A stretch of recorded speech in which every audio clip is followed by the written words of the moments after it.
Welcome to What the Mental Health, the podcast where we talk about the real conversations when it comes to mental health. What it means to care. We're your hosts, Natalie and Tori, here to have honest, compassionate, and sometimes messy conversations about what it means to care for your mind and heart in today's world.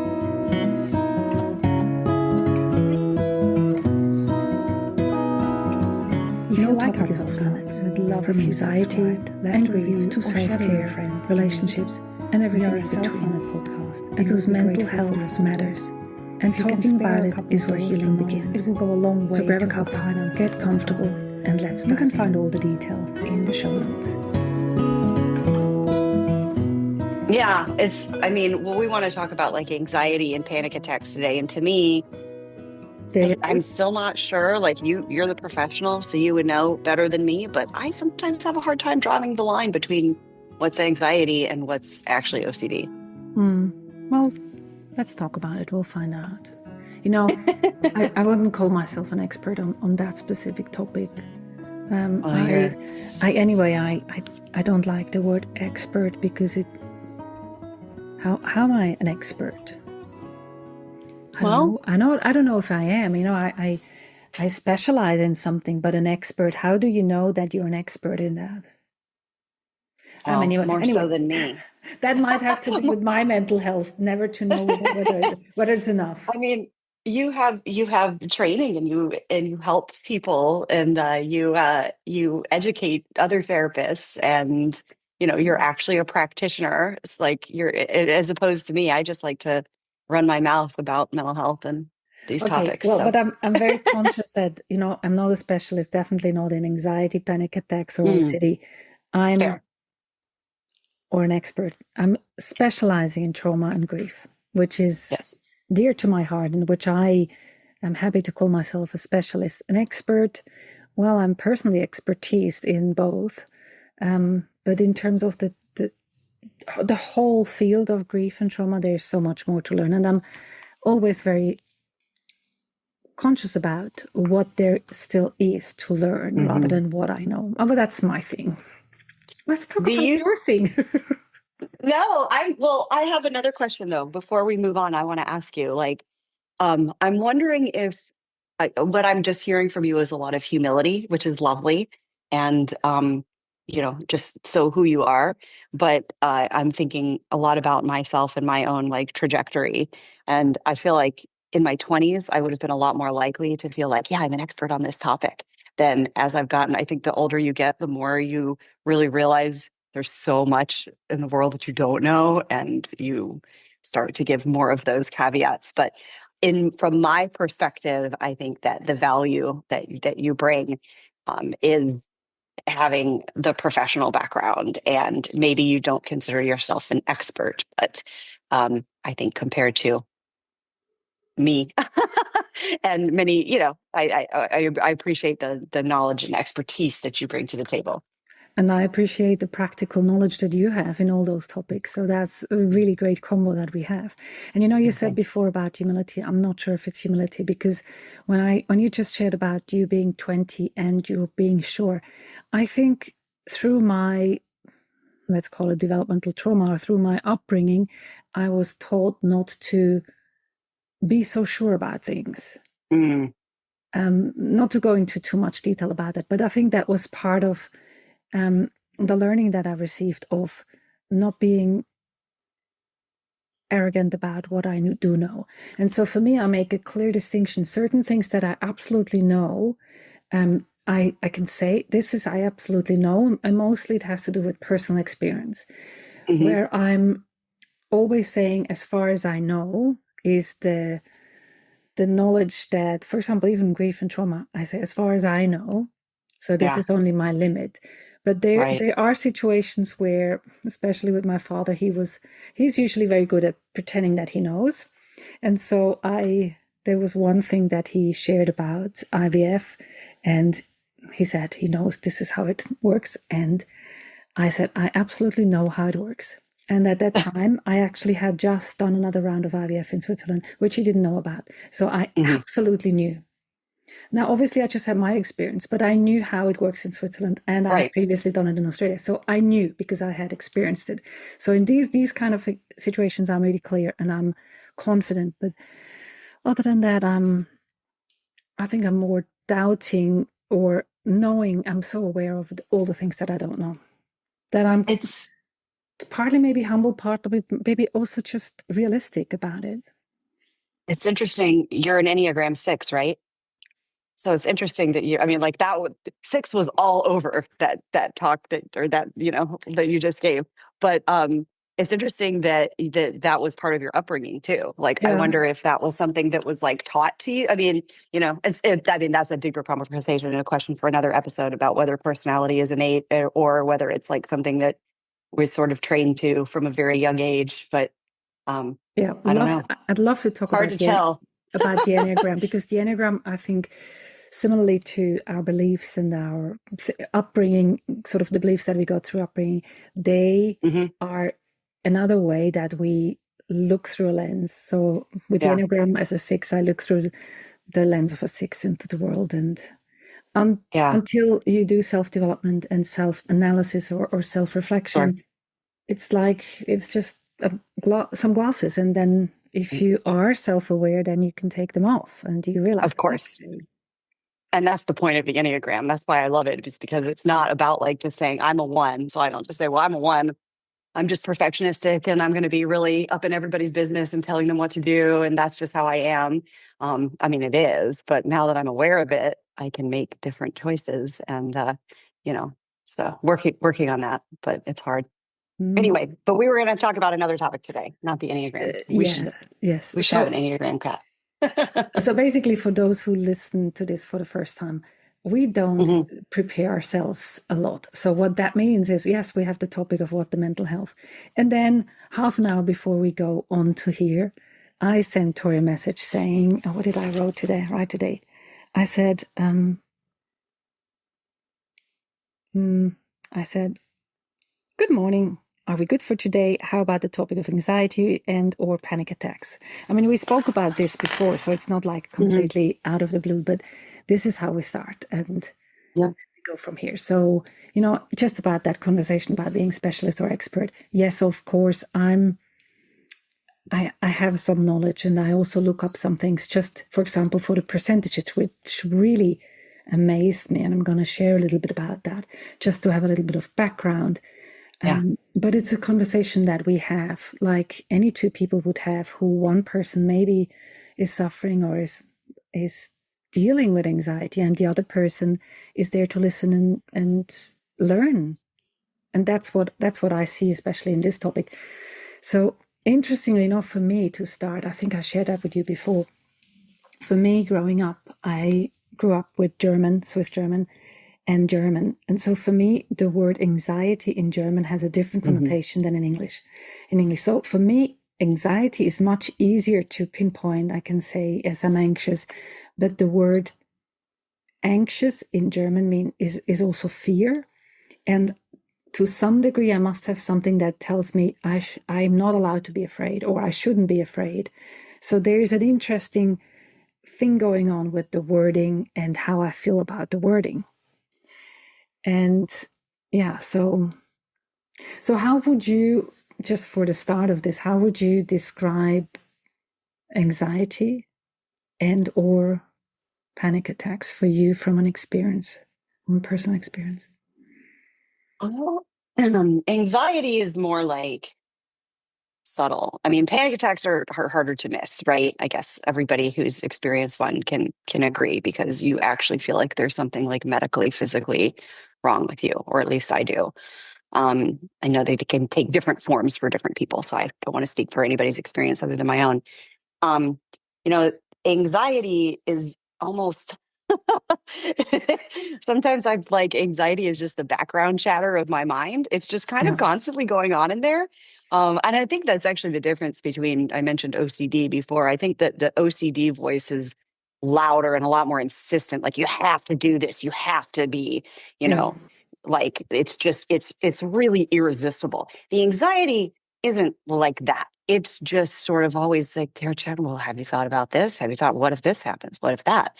Or have you considered this angle and what's around that corner? And it's just, ooh, it's kind of like my little skeptical friend, or not even skeptical, but just like really nervous friend, just fucking hanging out. You ever watch, there's an American show, I don't know if you had it in Switzerland. It's called Big Mouth. It's a cartoon and it's about adolescence and going through, it's pretty raunchy. Nick Kroll is the guy who does it. He's a really great comedian, does a lot of voices.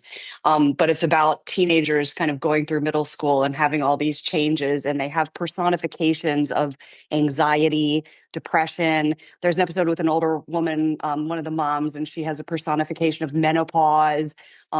So they're talking about like hormones and everything that humans go through that's so fun in our lives, right? And anxiety, their personification of anxiety is a little cartoon mosquito that's just Okay. really high pitched and buzzing and shrieking in your ear, just like, what about this? And that's anxiety. I mean, like, I just love that. When I saw that, I was like, this is brilliant. I wish I would have thought of representing anxiety as an annoying little mosquito. And it's little, right? It's not that big. It's not over consuming your life. It's just always there, Always buzzing, there, screaming. keeping you from Yes. sleeping. Yes. So that's anxiety. A panic attack for me, like I said, is more of physical symptoms. More, I think I'm going to throw up. I think I can't breathe. Something is wrong. My chest is heavy and tight. Maybe I'm having a heart attack. I'm not sure. Just, an overwhelming sense of just wrongness, I think, in the body, and really just shutting down. I mean, I just have to, thankfully, I've done enough meditation and breathing exercises, and that tends to help me through when one of these crops up. But it's like a matter of remembering to breathe, which is not exactly like easy to access in the moment, right? So, Okay. So another film that I remembered, which showed anxiety, is Inside Out, hmm which you've probably seen. hmm So hmm the emotion of anxiety is introduced in Inside Out too, and I think that is also a really interesting way to have all these different emotions on the tuning table, so to speak. And hmm in there it was interesting because anxiety protects Riley, the character in the film, hmm by helping her avoid potential social pitfalls, right. like not fitting in or failing in a new environment when she moves. So it's the problem with or the problem or the good thing is with anxiety, it sort of keeps you from doing something stupid. But obviously, if it gets hmm out of hand and it becomes a disorder, that's when Right. that's when the problem, or it becomes an anxiety problem. So what I found out when I was looking up, it says, just as a short word, anxiety is a persistent worry or fear, whereas panic attacks are episodic, intense surges of fear with physical symptoms. Would you hmm agree to? Yes. So Yeah. one thing I found amazing is how common are they? So apparently, according to the World Health Organization, 4% currently have an anxiety disorder, which is approximately 301 million people.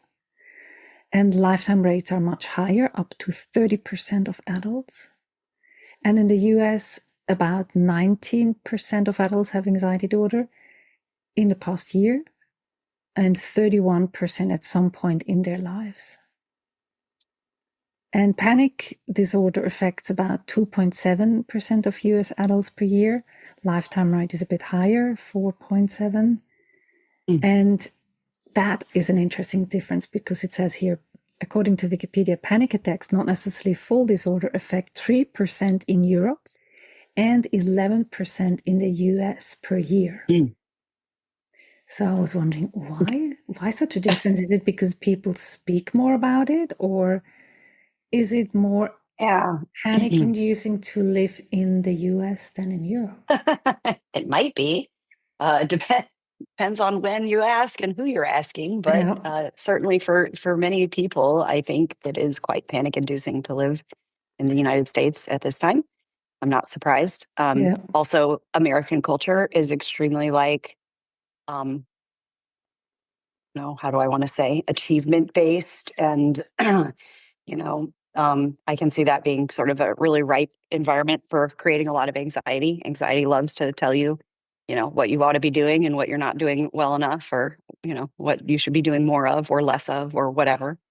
Mm. Um, so, but it could also be, I also wonder every time I hear numbers like these, my mind just goes to like, well, who are they asking? How are they collecting their data?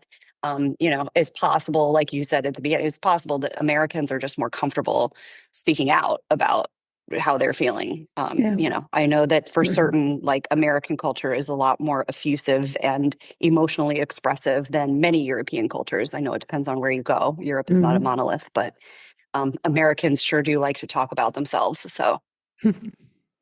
Also, interestingly, what I read is anxiety and panic are roughly twice as common in females than in males. Mm, Might also be because they're speaking more about it and more openly, actually self-reflecting on that. mm, Onset usually occurs in adolescence or early adulthood, and mhm. higher prevalence among young adults, those with low income or education, and marginalized groups. Interesting. That's not surprising. Mm. The world is a less safe place for you, and you know that on some level, Yeah. right? Whether it's because of your financial struggle or because you're a member of a marginalized group, you look different, or you love differently from what's the cultural norm around you. It's very anxiety inducing. Yeah. I'm not surprised at all. So do you or have you experienced panic attacks as part of your anxiety? Oh yeah, totally. Yes. So we spoke about that some time ago, maybe in some of Mhm. the episodes already. But how would you describe it for you? How is it experienced for you? Well, the last most recent panic attack that I had, actually, I had a panic attack on January 6th, 2021, which for Americans, they'll know that that was the date of the insurrection that happened in the White House when Trump was still in office, but Biden had been elected. And there was a large group of people that stormed and broke into the Capitol building. I said the White House, but it was the Capitol building. And so that really frightened me a lot. And I was already in a bad time.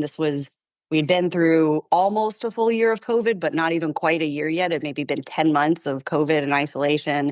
And I was going through some things in my personal life at that time and professionally that were really challenging. And I just saw that happening on television and I just felt like I shut down. I just felt like I kind of cracked apart and was just not able to function. And I actually kind of I have a thin recollection of a lot of the events of that day. I think that I've sort of almost maybe blocked it out of my memory, but what I do remember is all I was able to do for like an hour was just sit against a wall underneath a window in my bedroom. And I was just like crouched in the fetal position, literally like that. And I called my best friend because I knew what was going on. I just need somebody to talk to me about it who had been through it before. And I'm really grateful that I had the presence of mind to do that because she she talked me down. I had a prescription for Xanax, which I had never taken one before because I was scared to. I didn't know what it would do to me. This was something that my doctor had given me for anxiety just in case, but I had not, tried it. Anyway, she was just like, go take a Xanax. That's what it's for. Please do it. And so I did. And I knew that it was helping because I just felt normal.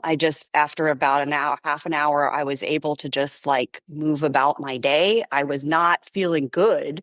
I was not feeling any less scared, but it like took me out of this almost physical paralysis that I was experiencing and allowed me to start just, you know, picking up my house and looking after my kids again, which I needed to be doing at that time. So, um, that was the most recent one. I had a lot of panic attacks in grad school that were almost nightly, and they would take the form of getting up out of my bed, feeling nauseated, and like literally trying to throw up for hours at a time. Sometimes vomiting, sometimes not being able to, but I would just spend 3 hours a night in my bathroom, just feeling so nauseated, unable to sleep, heart racing, thinking I needed to throw up but not being sure if I could or not. Very unpleasant. Not Mm. not fun stuff. So did you feel or experience any heart palpitation, sweating, or Yes, chest yes, yes, discomfort, dizziness, or yes, yes. shortness Chest of breath, discomfort, dizziness, fear of dying, nausea. all of that? hmm Not really a fear of dying. I've never really felt like, oh my gosh, I'm going to die. But I Okay. have felt I'm very, very sick. Something's wrong with me. Maybe I need to call the doctor. I'm throwing up every night. What is going on between the hours of midnight and 3 a.m. every single night of my life? Okay. And I didn't have a language. This was like 20 years ago, right? More than that. I didn't have a language for panic attacks at that time. Hmm. It wasn't in the cultural consciousness. It wasn't something that people talked about. And so I didn't understand what was going on. I just It, thought something was really wrong with me. And I'd be like, I'm going to call the doctor in the morning. But in the morning, I would wake up and feel better. So I just would say, oh, okay, I'm okay. so, how long until you found out what this was? Maybe after, maybe after I had children, um, because I had postpartum depression. So maybe like 6, 7 years after all of this, all of those events, I had my first child. I had terrible postpartum depression. That was the first time that I went under the care of a psychiatrist and was medicated, needed to be. Um, And I think just as part of all that intake, I described that to her. She said, "Oh, that's a panic attack." I said, "What? What is that?" And Mm. she explained, it's just your anxiety went out of control and it just takes over your physical body for a little while. And, nothing's actually wrong with you, but it feels like there is. Okay. So it Wow. made a lot of sense to me, finally. I was really grateful to like have an explanation for what had been going on. Absolutely. I think it's so important for people to know. I mean, you said at the time people didn't have a language, but I mean, some people must have had, but it's the most common mental health I didn't condition have language. globally, right? Yeah, Anxiety yeah, disorder is the most common yeah, mental health condition globally. That's amazing. And also effective treatment exists, like yeah, CBT, medication, lifestyle sure. changes. And for me, one interesting question is as well. So for me, after my traumatic loss of my daughter and the suicide of my mother, I would say that looking back, that has made me either more anxious or I only started to notice it more. I don't hmm know. I mean, I was self aware before, but that has really increased to a sense that, for example, for my growing child, she's now turning 14 in a couple of weeks, but there were things that would make me immediately go, really over the top anxious. hmm Like she hmm would, for example, take her scooter and go down the street here, goes a little bit down. I would hold her jacket. I was so afraid that she wouldn't stop and just run in front of a car. And, it took a lot for me to be able to trust her to just cross the hmm street, to go to hmm school by hmm herself, which is normal in Switzerland. And she's wearing headphones to not be anxious that, okay, she's just walking across the street with her headphones and it's going to be run over. Like there's things that I say to her, I don't want to visit you in hospital, or things like that. So hmm for me, I wonder, what is the difference between trauma-induced anxiety and anxiety? Maybe there isn't. I mean, for me, it's been really obvious, especially for me, but also seeing Amanda May's dad, who also is much more tight and, I would say, anxious, but I don't want to put words into his experience. hmm What do you think listening to that? I don't know. I mean, I don't feel qualified to answer whether there's a difference between like trauma-induced anxiety and regular anxiety, right? But like for all of us who have anxiety, I think it has to have come from somewhere, Mm-hmm. and it might come from a it could come from a trauma that we don't even remember. Like, I don't know if my anxiety comes from a trauma that I don't even have a recollection of because I've had it as long as I've had it, as long Yeah. as I can remember, right? Like, I've always felt anxious. Once I recognized what it was, I was like, oh, yeah, that guy's been with me for years since I was a little kid. Duh. Like, Yeah. Yeah. yeah. So I don't know, but it's very interesting because I definitely know that like my anxiety does not I have anxiety about my kids and their safety. I mean, those thoughts come up, but I wouldn't say that I have had like that experience that you describe. Mm-hmm. Um, So it does sound like, my anxiety has always been more related to like performance and like as a kid or a grad student or whatever, a student, it was always related to my grades, getting assignments done, making sure that I get everything done that I need to, being on top of things. um I have anxiety now about my work. um Mm-hmm. so mine, I hadn't really thought about that before. I certainly have anxiety about my kids and my family, but I do think it's more centered on like, am I doing the right things? Am I doing everything I'm supposed to be doing? Am I, fulfilling all of my duties and obligations? I'm going to just come right out and say I have a lot of anxiety about this podcast because I really, really struggle to work on. I've struggled with self promotion. I'm not sure what's at the root of that. I have a very hard time with it. We had nobody listening to this will know, but we had a private conversation last week where, you were asking me to put together some promotional like reels of our podcast, like using our voices and our talk, and then use some B roll. And it's a simple task. It shouldn't be that hard to do. I can do it. I can use my computer. But I have so much anxiety about presenting myself, and like, I can't even listen to myself talk. I've never listened to an episode of any podcast I've been on, including this one, including the one that I did with you on grief and trauma. Because I don't know. I have some kind of mental block. It freaks me out to sit Mm-hmm. and listen to my own voice talking. Mm.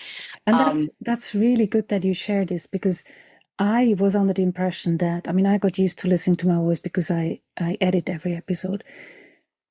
But maybe that's not just a simple answer to, oh, just edit your episodes and then you get used to it. Maybe it's just something that is not part of your set of abilities. Part of your nervous system is in fight or flight there or in freeze.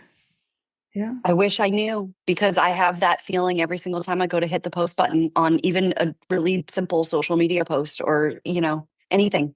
Mm. I feel really that I feel that overwhelm when I'm just putting anything vulnerable that is something that's a piece of myself that I like really, um that's true and honest, I guess is what I would say. It feels Mm. really scary to me to put those things out into the world. And the anxiety just starts buzzing in my ear and saying, well, what if people think you're crazy? What if people think, um, I love my mother really, really dearly. And so I don't want to throw her under the bus. If you're listening, Mom, sorry. But I will say that, like, when I first started, my artwork and posting things on Revelatory talking about my anxiety and depression, I got a call from my mom one day saying, well, should you be talking about your mental illness like so publicly? People might see that. Somebody might try and take your kids away from you. You don't know. Somebody might decide you're mentally ill and unfit to be a mother. And da, da, da. And then I was like, gee, I wonder where my anxiety came from. I don't know. Mm. So, Yeah. I mean, what you just shared made it very clear to me the difference between trauma-induced anxiety and anxiety disorder, because okay.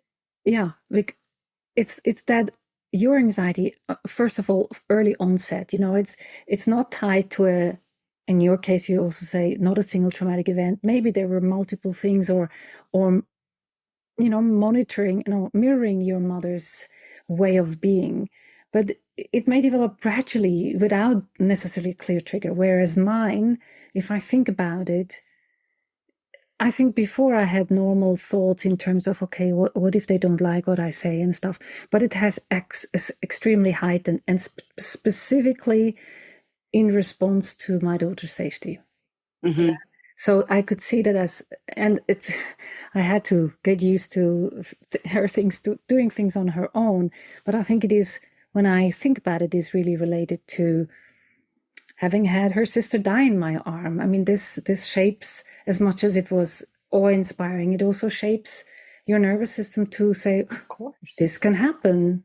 Of Therefore, course. it has happened. It can happen again. And Yeah. yeah, so. I super, super, super smaller scale, like, but I can relate that when I sent my kids off to summer camp for the first time together in 2022. They went on July 3rd. And on July 5th, I woke up to the call that my father had had a really bad heart attack and was being airlifted to a bigger hospital. And the next day he died.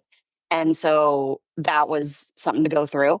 And then the very next year, I just, I didn't really associate it with camp. I mean, obviously, my kids were away and we had to decide like how to handle that. We didn't tell them until they came home from camp because there was nothing they could do, blah, blah, blah.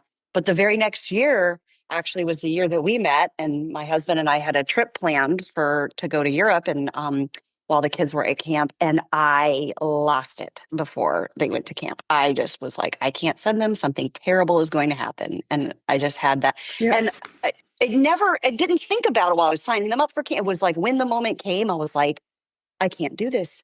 This is awful. Something really bad is going to happen. Well, that's the trauma-induced anxiety because that Right. was that Yeah. was tied or significantly close in time, Hmm.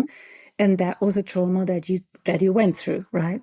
So then it is sort of tied to what happened around that time. And so in my Yeah. case, I can also see 14 years Yeah. later, my anxiety has lessened around her, because I've processed and I dealt with the trauma of that situation. So my anxiety is no longer as heightened as it was. So the nervous system gets used to, it's not chronically dysregulated all the time. It gets sort Hmm. of Hmm. lessened. And with an anxiety disorder, the anxiety needs to be managed, as you were saying, in terms of the experiences you have with therapy, how that has Yeah. helped you. Yeah. But of course, I mean, of course, holding your infant daughter and having her die in your arms, like, is there anything that can never leave you? It's just, there are certain things that happen to us that just it changed.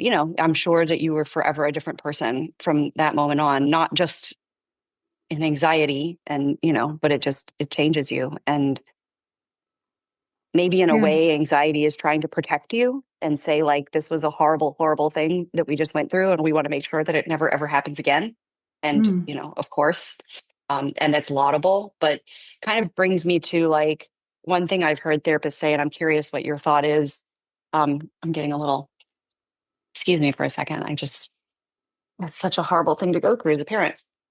Um, but I'm thinking about, like times that I've been in therapy and talked to a therapist and have the therapist say to me, well, your anxiety is kind of working for you. Like your anxiety, I've had a therapist tell me, your anxiety is it's kind of pushing you into being a high achiever. Like you are a high achiever and you get a lot done and you're very productive. And to some extent, the anxiety is actually facilitating that. So we don't want to medicate it all the way out of you. I've had a doctor tell me. Um, Maybe not a very good therapist. This is not, I have to hasten to add, this is not my current therapist. This is someone I saw many years ago. Um, but I always thought that was a little strange, like this idea that the anxiety might actually be sort of, I'm a big believer that you got to make friends when you have something like anxiety. You got to make friends with your anxiety. Your depression. You have to befriend these things because they don't just go away. You learn to manage them, and one of the ways that you learn to deal with them is by recognizing them and perhaps welcoming, not like with enthusiasm, like, "Hey, yeah, I'm glad you're here." But it's like, okay, anxiety, you're here. Well, we're old friends now. Let's try and work through this together, right? That's one approach. But saying, like, we don't want to get rid of your anxiety because it's the reason why you are successful, and why you've encountered as much success as you had to this point in your life. Like, oh, Yeah. I wish that nobody had ever said that to me because I really took that to heart. And, I almost started wearing anxiety as like a badge of honor. And, it's not I want to paint it as neutral because it's just part of my life, right? And it Mm. can get out of control or not. But what do you think about that? Like, as a therapist, would you tell any of your clients, like, hey, this is actually working in your favor? No, I wouldn't. I mean, for me, the question that I immediately had is, okay, what's the belief system of that therapist that says, oh, you being successful means it's good, so let's keep a little bit of anxiety to keep you successful. Is that the belief that we need to be successful and therefore the anxiety is good? That is not my belief. And I would question where this person is coming from to suggest that, because yeah, this person probably also doesn't live with your anxiety. No, Exactly. no, she did not. The interesting thing that happens in the brain is, if your brain's fear circuitry experiences a trauma, it becomes sort of hypersensitive due to the trauma. So the amygdala and the hippocampus, they're sort of they get a bit sensitive, or oversensitive, hypersensitive. So sometimes even non-life-threatening triggers can create this false alarm, just like I said in my daughter's case. Careful, there's a car, because the nervous system is still on guard. It's like the alarm system that you have for your house, for example, gets hypersensitive. So if a leaf rustles, it makes or if a cat walks past and wiggles her tail. And so for me, for example, there's a couple of things that I know that I could absolutely know these are things that make this false alarm, or they sort of activate, okay, something's happening. For example, the church bells ringing here, because they were like ringing for 15 minutes when we went to my mother's funeral. So they don't create anxiety, but they're like, okay, here it is. Another one is the beeping sound of a NICU. Yeah, that's also an ICU, of course. And then another one, which is less interestingly, both have sounds, right? I'm very sound sensitive, but the other one is seeing twins, identical twins. Now that has lessened a lot, but in the first few years there was like anger reaction, not anxiety, but it was like, yeah, that was part of the grief cycle. But in terms of anxiety disorder, there's something different that happens in the brain. It's sort of the network in the brain that is going on that without a single trigger or trauma that might have happened. It's like, in some cases, it's genetics or temperament or chemistry, and the life stressors, they all contribute. Just like it said, life, having to look at how to manage your life so that these things are not as often. So from that person who said, oh, let's keep a little bit of anxiety, it helps you succeed. Yeah.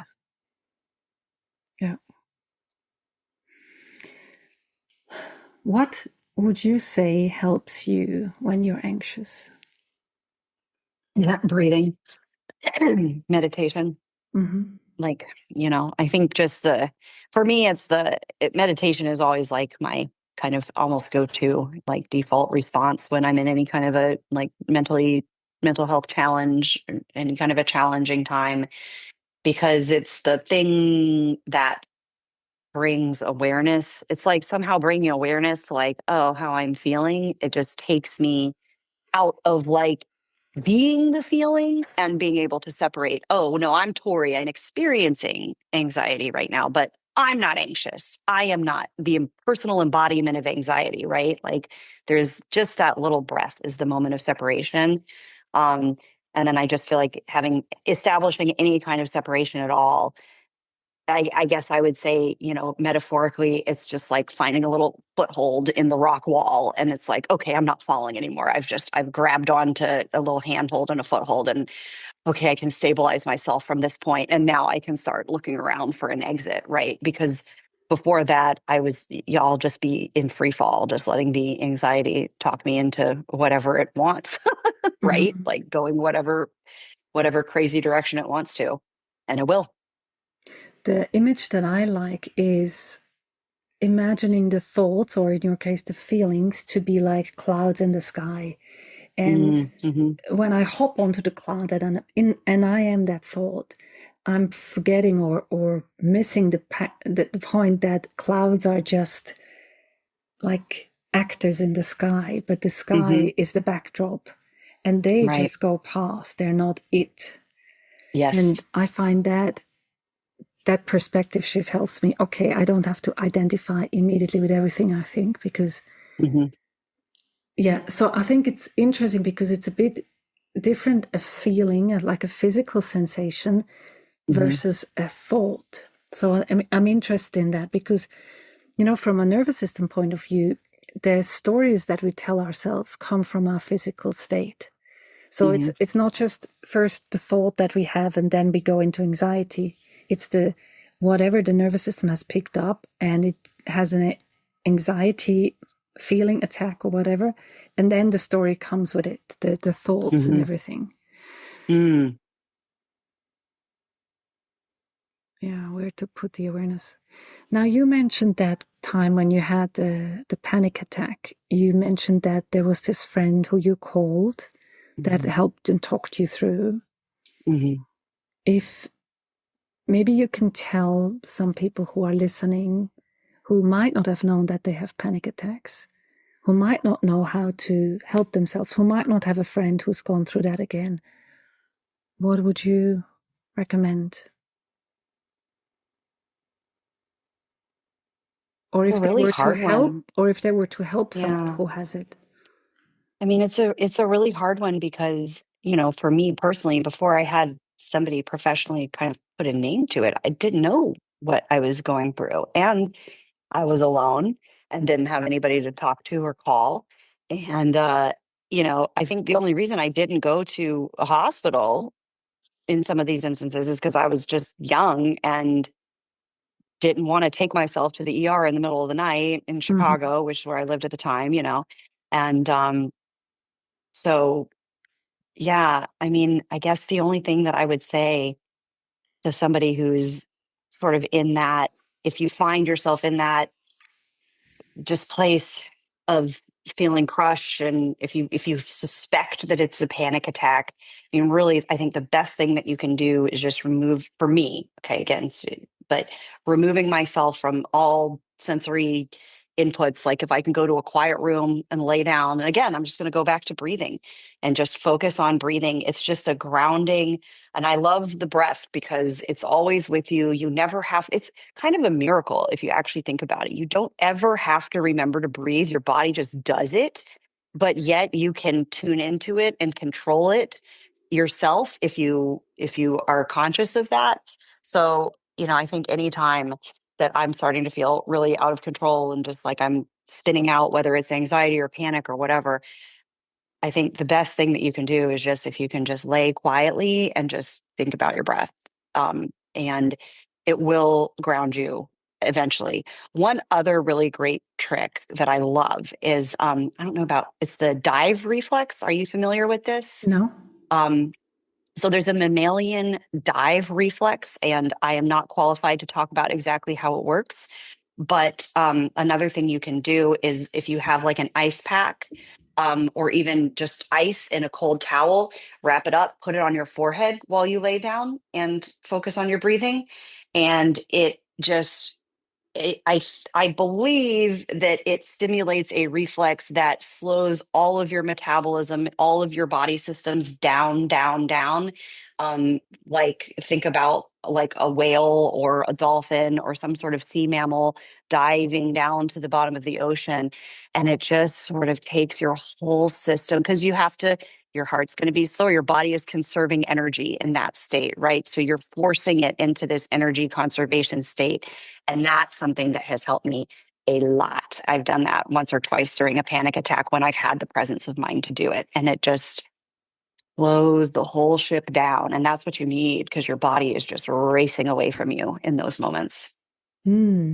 I just looked it up So, because that's really interesting. It's a fascinating built-in survival mechanism we share with seals, whales, and other air-breathing animals. It's part biology, part emergency life support system, and even has practical uses for anxiety and panic. mhm, So the dive reflex is the body's automatic reaction to cold water on the face, especially around the eyes, nose, and forehead. mhm, It's designed to conserve oxygen and protects vital organs when they're submerged. Interesting. And it makes complete sense because then the vagus or the nervous system is stimulating and it yeah, reduces the heart rate. And here right. it even And says by 10 to 25%, and lower heart rate means the nervous system is calming down, coming back mhm, from anxiety or fight, flight, or even shock or being out of it. exactly. to being more into safety, Yeah. interventional. It's Wow. almost like for me, and again, only speaking for my own experience, but it's like I I like the feeling when I'm in that really overwhelmed state of being brought back to my body. It's just like coming home and just coming back to the body and just the very animalic like nature of it, right? Um, it's I don't know. It's kind of silly, I guess, but I've done it before where I have a visual of that I am just a seal slowly diving to the bottom of the ocean. And if I'm a seal, I'm not worried about like what my next assignment is or what projects I'm not getting done or what might be going on in the Capitol building of my country right now. I'm not. I'm. I'm just. I'm an animal, you know. And yeah, I think it Fascinating. just to go out of the mind, which is where anxiety lives, and into the body. And anxiety just it can manifest in the body, but it's not working, right? That's Mm, not where it's originating from. It's a mind thing. So mm, I think all of my tricks are designed to help take me out of my mind and back into my body. yeah. So the thing is, it has started in the body. It's just so quickly that the mind Yeah, starts to hyper be hyperactive. But yeah, yeah. by doing that breathing or that vagus nerve activity, slowing the heart rate, it also activates the parasympathetic nervous system. That's our sort of rest and digest, and that's where you come back to the normalcy of, and that's what the cold water, for example, does. Hmm. So that's Yeah. fascinating. So people, if you want to look it up, this is not a medical suggestion here, but it's for those people to look it up and make their decisions if they wanna try it. Hmm.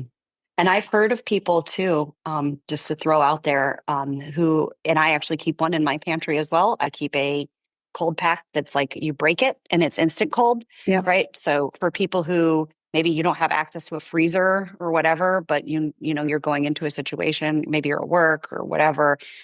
Anyway, it's just a handy thing you can have with you. Um, but you can also just go and splash some cold water on your face. Helps. Mm. So, to be clear, it doesn't cure obviously the anxiety, but it Mm-mm. interrupts an acute episode. It actually stops the emotional spiral quickly.